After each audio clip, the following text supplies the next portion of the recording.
అందరికీ నమస్కారం. ఈరోజు కొత్తగా ఛానల్ ఓపెన్ చేసుకుంటున్నాను. దాని సందర్భంగా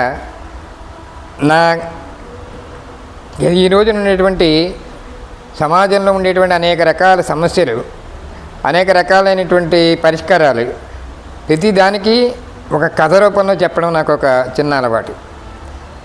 అసలు ఈ కథలు అంటే పూర్వం తాతయ్య నానమ్మ చెప్పినటువంటి కథలు విని పిల్లలందరూ కూడా ఉర్రూతలూగేవారు. ఎందువల్లంటే ఒక్కో రకమైనటువంటి ఒక కథకి ఒక్కో రక ఇన్స్పిరేషన్ ఉంటుంది. అంచేత కథలు ఎన్ని రకాలు ఉంటాయంటే, ఒకటి హాస్యంగా చెప్పేటువంటి కథలు ఉంటాయి, తర్వాత ప్రజలకి ప్రేరణ కలిగించేటువంటి కొన్ని కథలు ఉంటాయి, దీన్ని అంతటినీ కలిపి ప్రజల్లో ఆలోచింపజేసేటువంటి కొన్ని కథలు ఉంటాయి, కొన్ని గత అనుభవాలను బట్టి కొన్ని కథలు ఉంటాయి. ఇలాంటి మహాభారతంలో కొన్ని కథలు ఉదాహరణగా తీసుకోవచ్చు, రామాయణంలో కొన్ని కథలను ఉదాహరణగా తీసుకోవచ్చు.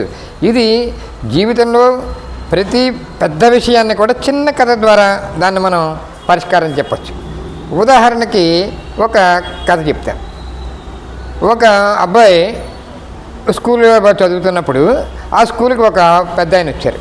ఆ పిల్లలందరినీ కూర్చోబెట్టి ఒక ప్రశ్న అడిగారు.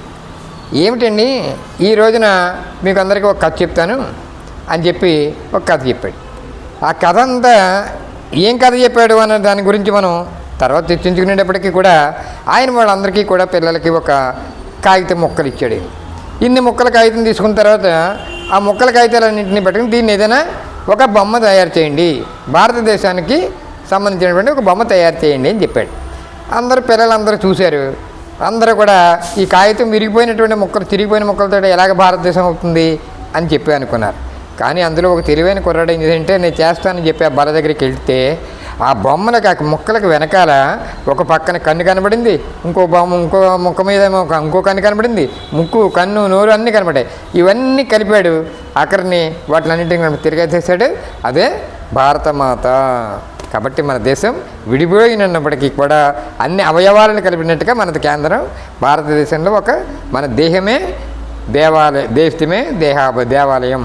అలాగే మన దేహం ఎలా ఉంటుందంటే, అందువలనే హిమాలయం సమారభ్య యావదెందు సరోవరం తం దేవ నిర్మితం దేశం హిందుస్థానం ప్రత్యక్షతే.